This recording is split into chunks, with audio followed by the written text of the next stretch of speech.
السلام عليكم ورحمة الله وبركاته. إن الحمد لله نحمده ونستعينه ونستغفره ونعوذ بالله من شرور أنفسنا ومن سيئات أعمالنا. من يهده الله فلا مضل له ومن يضلله فلا هادي له. أشهد أن لا إله إلا الله وحده لا شريك له وأشهد أن محمدا عبده ورسوله. اللهم صل على محمد وعلى آله وصحابته ومن صار على نهجه واهتدى بهديه واستنى بسنته إلى يوم القيامة. يا أيها الذين آمنوا اتقوا الله حق تقاته ولا تموتن إلا وأنتم مسلمون.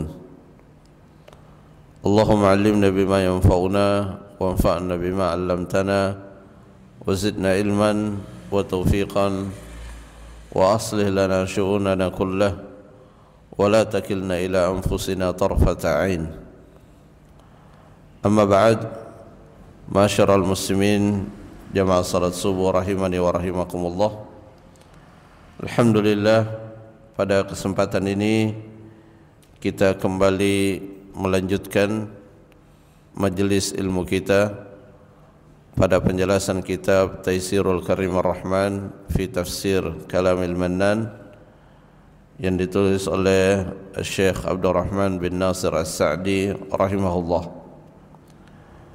Dan alhamdulillah, pada pertemuan yang sebelumnya kita telah memulai penjelasan dari surah An-Najm, yang mana pada surah ini Allah Subhanahu wa taala menjelaskan tentang hakikat daripada wahyu yang Allah wahyukan kepada nabinya, yaitu kepada Nabi Muhammad sallallahu alaihi wasallam.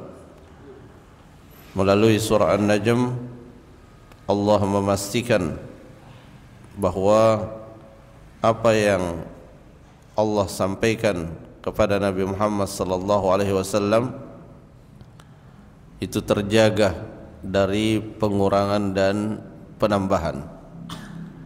Dan ini sekaligus memastikan bahwa agama Islam adalah agama yang memang telah dipersiapkan oleh Allah Subhanahu wa taala untuk menjadi satu-satunya agama yang dianut oleh manusia hingga hari kiamat nantinya. Dan ini yang sangat membedakan dengan kitab-kitab yang Allah turunkan sebelumnya, agama yang Allah turunkan sebelumnya, di mana kitab-kitab yang Allah turunkan itu hanya terjaga secara temporal saja, sementara waktu, yaitu di masa Nabi yang diturunkan kepadanya kitab masih hidup.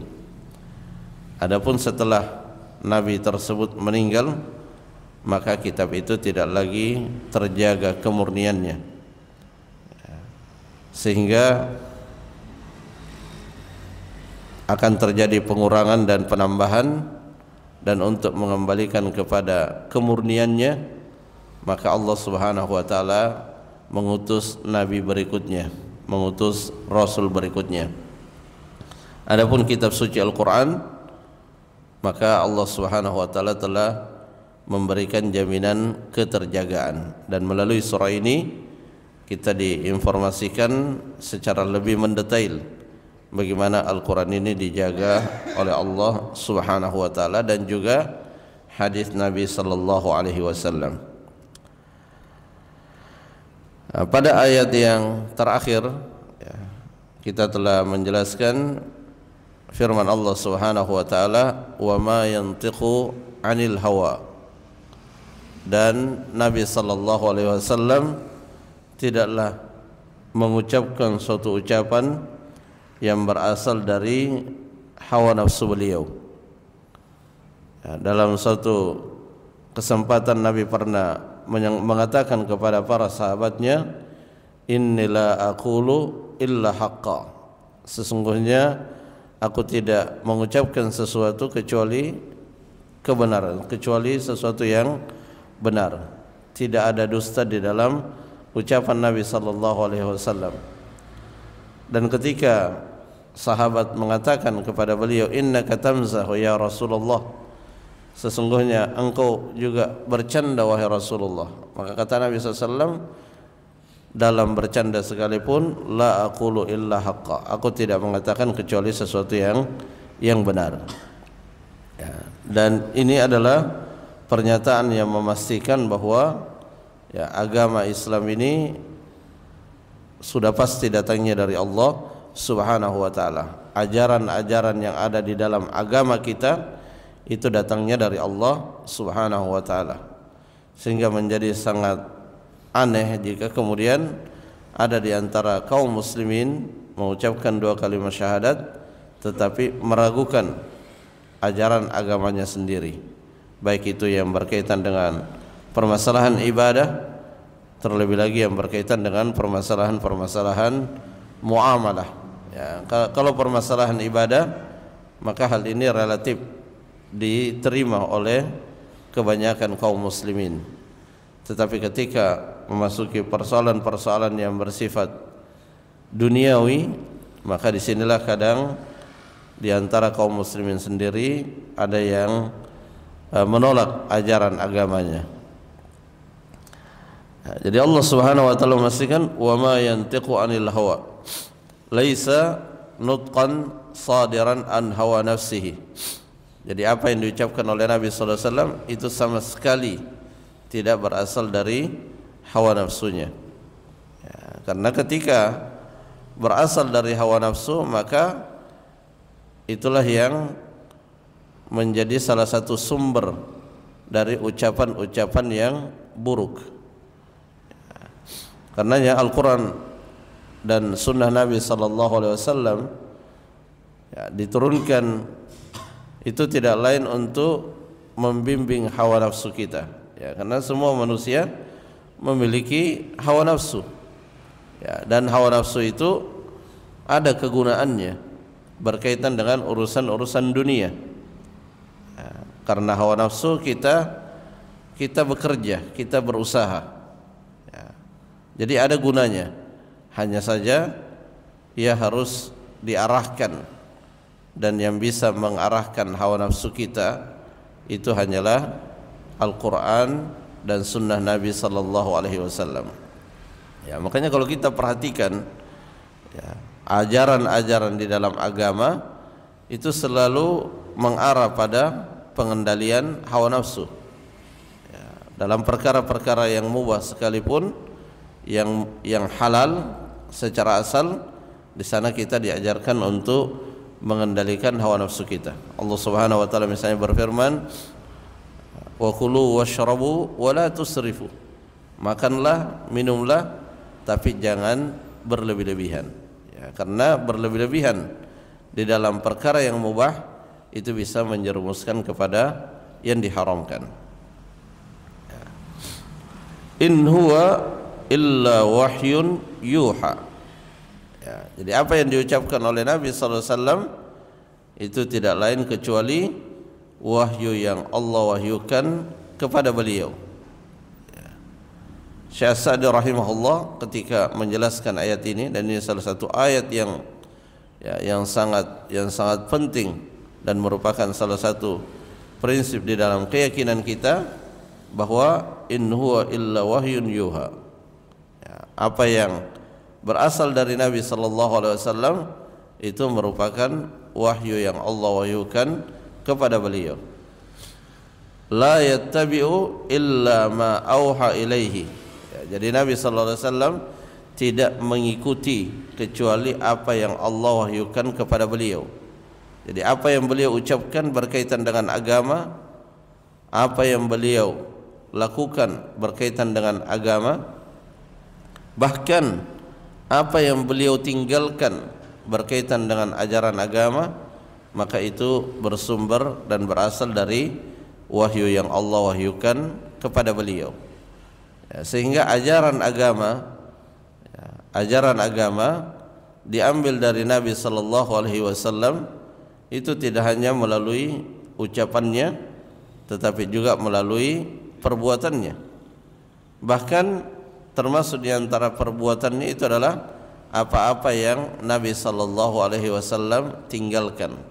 Apa-apa yang Nabi sallallahu alaihi wasallam tidak lakukan berkaitan dengan perkara ibadah, perkara agama, maka itu merupakan bahagian daripada penjelasan hukum di permasalahan tersebut. Jadi Nabi sallallahu alaihi wasallam tidaklah mengikuti kecuali apa yang Allah wahyukan kepada beliau, ya, berupa petunjuk. Ya. Wadalla hadza ala anna sunnata wahyu minallahi li rasulih. Dan ayat ini juga menunjukkan bahwasanya as-sunnah, ya, sunnah Nabi sallallahu alaihi wasallam, ya, meliputi ucapan beliau, meliputi perbuatan beliau, ketetapan yang beliau tetapkan, ya, dan juga hal-hal yang beliau tinggalkan, itu melalui ayat ini terpastikan bahwa itu merupakan wahyu dari Allah Subhanahu wa taala. Nah, karena dia adalah wahyu, maka dia merupakan kebenaran yang bersifat mutlak dan tidak boleh ada di dalam diri kita secuil keraguan akan kebenaran, baik akan kebenaran dari Al-Quran dan juga kebenaran dari sunnah Nabi sallallahu alaihi wasallam. Dan beberapa ayat dalam Al-Quran juga menunjukkan hal tersebut, ya, menunjukkan bahwa sunnah Nabi sallallahu alaihi wasallam itu juga merupakan wahyu yang Allah wahyukan kepada beliau. Ya, di ayat yang lain Allah berfirman, wa anzalallahu alaikal kitaba wal hikmah. Allah Subhanahu wa taala menurunkan kepada engkau, maksudnya kepada Nabi Muhammad sallallahu alaihi wasallam, al-kitab, yaitu Al-Qur'an, wal hikmah, dan hikmah. Hikmah yang dimaksud adalah as-sunnah. Kemudian pada ayat yang berikutnya, ya, setelah Allah Subhanahu wa taala memastikan keterjagaan Al-Qur'an dari sisi sumbernya, di mana ia merupakan kalamullah, dia merupakan wahyu yang Allah wahyukan, maka di ayat yang berikutnya Allah Subhanahu wa taala ingin memastikan bagaimana terjaganya Al-Qur'an dalam hal proses sampainya Al-Qur'an itu kepada Nabi sallallahu alaihi wasallam. Ya. Jadi Al-Qur'an itu terjaga dari sisi sumbernya dan juga terjaga dari sisi proses sampainya kepada Nabi Muhammad sallallahu alaihi wasallam. Nah, di ayat yang kelima Allah mengabarkan allamahu syadidul quwa. Ya. Nabi sallallahu alaihi wasallam yang mengajarkan kepada beliau Al-Qur'an itu adalah syadidul quwa. Syadidul quwa yang dimaksud adalah malaikat Jibril, ya, yang mana malaikat Jibril memiliki kekuatan yang luar biasa, ya, sehingga terjaga dari gangguan-gangguan, ya, terutama dari gangguan syaitan. Ya, jadi tidak mungkin apa yang tersampaikan kepada Nabi sallallahu alaihi wasallam dicampuri atau diintervensi oleh syaitan, sehingga hal ini menjaga kemurnian daripada ayat-ayat Al-Quran dan juga sunnah-sunnah Nabi sallallahu alaihi wasallam. Ya, jadi itu juga yang kita bisa lihat, ya, bagaimana jadi Al-Quran bersumber dari wahyu, kalamullah, kemudian terjaga proses sampainya wahyu tersebut kepada Nabi sallallahu alaihi wasallam, di mana Al-Quran itu sampai dibawa oleh malaikat Jibril yang syadidul quwa, ya, yang sangat kuat, ya, tidak mungkin diintervensi oleh jin, ya, karena dia sangat kuat. Kemudian Nabi sallallahu alaihi wasallam menyampaikan Al-Quran tersebut kepada para sahabat, dan sahabat menyampaikannya kepada para tabi'in, sehingga Al-Quran ini, ya, Al-Quran ini terjaga hingga hari kiamat, ya, karena dia tersampaikan atau terriwayatkan secara, ya distilahkan oleh para ulama secara mutawatir, diriwayatkan oleh sejumlah orang yang mustahil jumlah seperti itu mereka bersepakat di dalam kedustaan, ya, sehingga apa yang ada di dalam Al-Quran hari ini maka itu pula yang itu Al-Quran itu pula yang dahulu dibaca oleh para sahabat Nabi sallallahu alaihi wasallam, dan itu akan terjaga sampai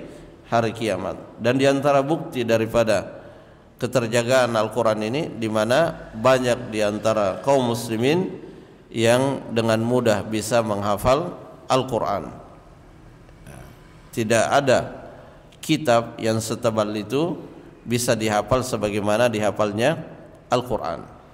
Ya, kitab lain misalnya, ya, setinggi apapun ya sekolah seseorang mempelajari kitabnya selain daripada Al-Quran, pelajari kitab Injil misalnya atau kitab-kitab yang lain, maka mereka tidak bisa menghafal. Ya, misalnya disuruh menyetorkan semua yang ada di dalam kitabnya atau dites, maka mereka tidak bisa sebagaimana orang-orang yang menghafalkan Al-Quran. Ya, jadi ini adalah bukti yang sangat nyata di hadapan kita bagaimana Al-Quran ini dijaga oleh Allah Subhanahu wa taala. Dan dijaganya Al-Quran semata-mata agar ajaran-ajaran yang ada di dalamnya juga terjaga, ya, tidak ada penambahan dan tidak ada pengurangan. Dia tetap seperti sedia kala ketika Nabi sallallahu alaihi wasallam diutus oleh Allah Subhanahu wa taala dan beliau mengajarkan dan mempraktekkan Islam di tengah-tengah para sahabat-sahabat beliau. Di Allamahu syadidul quwa nazala bil wahyi ala rasul Jibril alaihi salam. Ya. Di Jibril yang membawakan ayat Al-Quran dan disifati dengan syadidul quwa, ya, sangat kuat.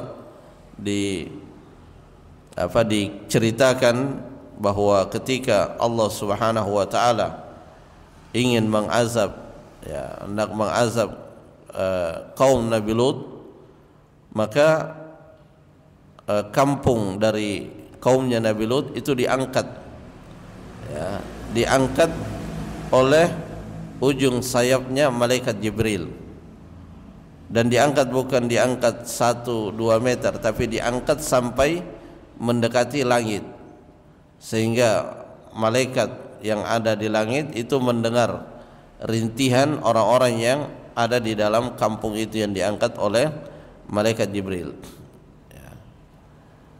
Kemudian dibalik, ya, kita bisa membayangkan bagaimana kuatnya malaikat Jibril, ya, dan itulah yang membawa Al-Quran ini kepada Nabi Muhammad sallallahu alaihi wasallam. Jadi Al-Quran terjaga dari sisi sumbernya, Al-Quran juga terjaga dari proses sampainya kepada Nabi Muhammad sallallahu alaihi wasallam, dan Al-Quran juga terjaga dari proses sampainya Al-Quran itu kepada generasi setelahnya sampai hari kiamat.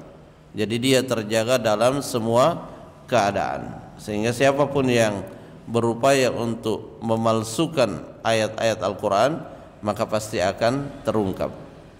Ya, banyak upaya yang dilakukan untuk hal tersebut dan semuanya terungkap. Bahkan menghilangkan satu huruf, merubah satu harokat, itu semuanya bisa dengan mudah dideteksi. Ya, karena memang Al-Quran itu tidak hanya sebatas tertulis dalam lembaran-lembaran, tetapi juga terhafalkan di dalam dada-dada manusia. Sehingga ketika seorang yang menghafal Al-Quran membaca ayat dan tidak sesuai dengan hafalannya, maka akan mudah dicek, oh jangan-jangan ada kesalahan di dalam penulisan ayat ini. Dan ini sesuatu yang nyata, artinya mudah dilihat faktanya bahwa ketika ada kesalahan penulisan maka itu dengan sangat mudah bisa diperbaiki. Jadi malaikat Jibril, ya, sangat kuat, qawiyun ala isalil wahyi ila rasul, jadi kuat dalam menjalankan perintah Allah, kuat dalam menyampaikan Al-Quran kepada Nabi Muhammad sallallahu alaihi wasallam, dan juga kuat di dalam menjaga Al-Quran tersebut dari dicuri oleh syaitan. Ya, karena perlu diketahui bahwa syaitan ini seperti yang disebutkan dalam surah Jin, ya, syaitan dari kalangan jin itu berusaha untuk mencuri dengar, berusaha untuk mendengar apa yang Allah perintahkan, apa yang Allah wahyukan. Tetapi mereka tidak bisa mendengar, tidak bisa mendengar secara sempurna, ya, karena Allah Subhanahu wa taala telah menciptakan bintang, dan salah satu fungsi daripada bintang itu untuk melempari jin-jin yang berusaha mencuri berita dari langit, mencuri berita-berita yang bersifat gaib dari langit.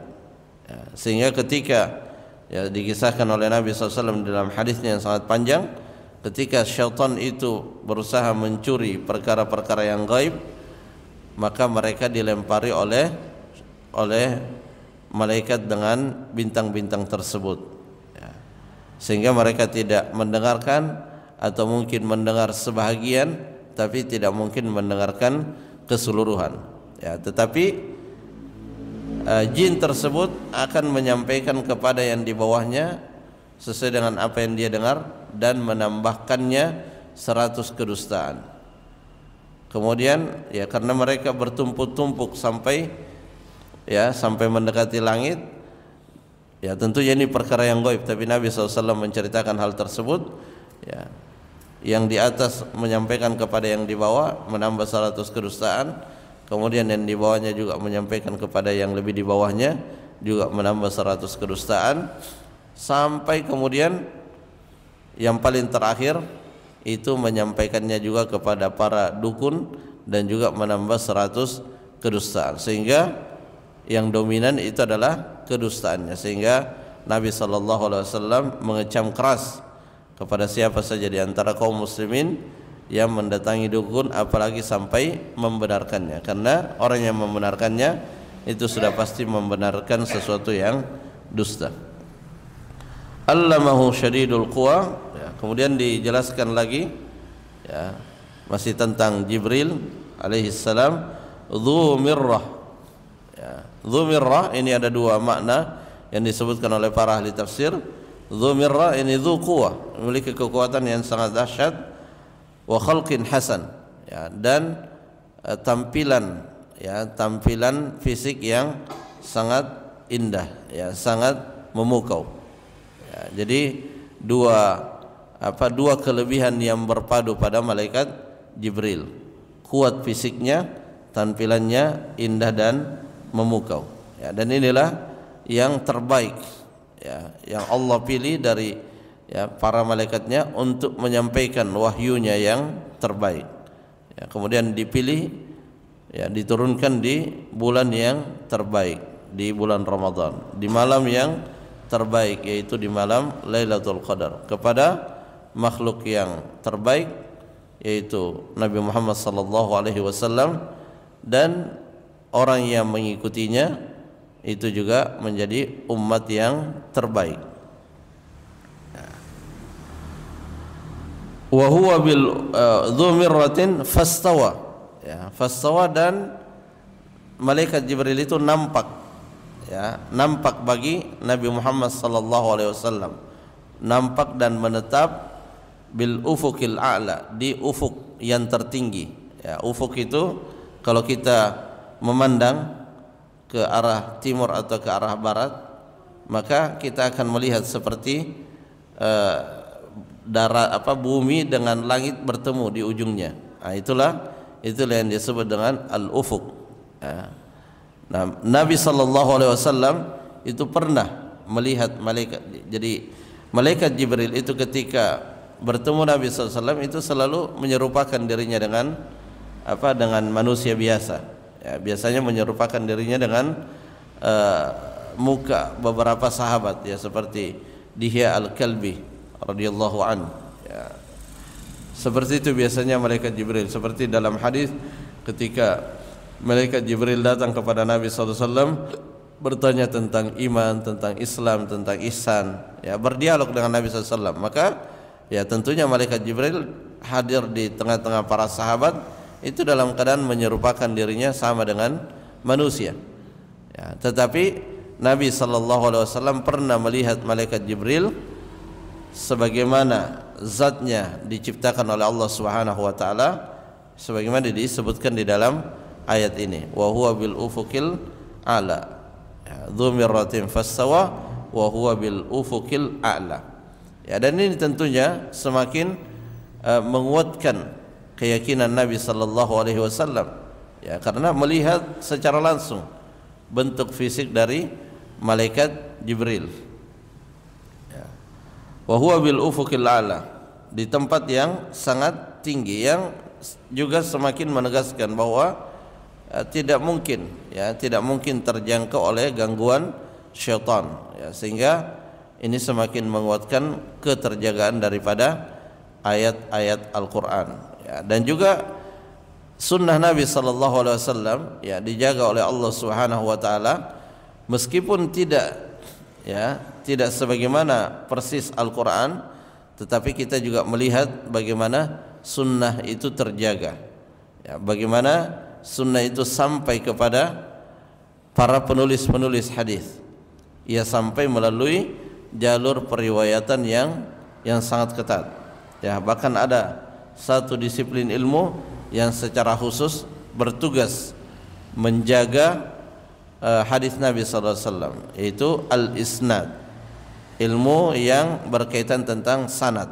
ya, dia menjadi satu disiplin ilmu tersendiri yang dengan keberadaan ilmu tersebut hadis-hadis Nabi sallallahu alaihi wasallam itu bisa terjaga, ya. Makanya kalau kita mempelajari hadis-hadis Nabi sallallahu alaihi wasallam, maka dengan mudah akan diketahui, oh, hadis ini sahih. Ya, bagi orang-orang yang berkecimpung di dalam ilmu tersebut, mereka mudah mengetahuinya tentang kesahihan suatu hadis, sebagaimana kita bisa mengetahui dengan mudah sebagian daripada berita-berita yang beredar di tengah-tengah kita. Ya, dalam kehidupan kita sehari-hari, ya, ketika ada berita beredar, ada berita yang menyebar di tengah masyarakat, ya, maka kita kadang bertanya, siapa yang bilang, siapa yang mengatakan? Maka disebutkanlah nama seseorang. Sekedar disebutkan nama itu, kita kadang sudah bisa memastikan, oh iya, dia orangnya jujur, sehingga kita meyakini bahwa itu benar. Atau sebaliknya, kita langsung mengatakan itu tidak benar, karena kita tahu bahwa orang yang menyampaikannya itu adalah orang yang dikenal sebagai seorang pendusta. Nah, seperti itu pula gambaran daripada hadis pada masa diriwayatkannya, ya, di mana orang-orang yang meriwayatkannya itu dicek satu persatu, apakah di antara mereka ada yang terkenal pendusta atau ada yang dikenal tidak kuat hafalannya, dan itulah yang kemudian menentukan apakah hadis itu sahih atau lemah, atau bahkan mungkin palsu, karena tidak ditemukan di dalam kitab-kitab hadis, ya, tidak ada asal usulnya, atau mungkin sanadnya dibuat-buat. Itu semua bisa diketahui, bisa dideteksi, ya, karena hadis inilah yang menjelaskan Al-Quran. Tidak masuk akal Al-Qurannya dijaga, tetapi yang menjelaskannya tidak dijaga. Ya, karena ketika yang menjelaskan Al-Quran tidak dijaga, ya sama saja Al-Quran akhirnya tidak terjaga. Tetapi kedua-duanya dijaga. Jadi hadis juga dijaga, sebagaimana juga Al-Quran itu dijaga. Sehingga ketika seorang Muslim selalu berpegang pada kedua kitab ini, ya, Al-Quran, kemudian dia cari penjelasannya di dalam sunnah dan perkataan para sahabat, maka insyaallah ia akan mendapatkan ajaran agama ini sebagaimana yang dahulu dipraktekkan oleh para sahabat-sahabat Nabi sallallahu alaihi wasallam. Allamahu syadidul quwa dzu mirratin fastawa. Fastawa thumma dana. Kemudian malaikat Jibril itu mendekat kepada Nabi sallallahu alaihi wasallam untuk menyampaikan wahyu kepada beliau. Fatadalla, dan bertambah dekat. Ya, dan inilah momen di mana seperti yang tadi kita sebutkan, momen di mana Nabi sallallahu alaihi wasallam melihat secara langsung malaikat Jibril. Ya, sebagaimana juga beliau sallallahu alaihi wasallam melihat secara langsung malaikat Jibril ketika Al-Isra wal Mi'raj. Ya, fakana qaba qausaini au adna, sehingga jarak antara Nabi dengan malaikat Jibril itu sangat dekat sekali, ya, sangat dekat sekali, sebagaimana dekatnya busur panah, ya, sangat dekat sekali.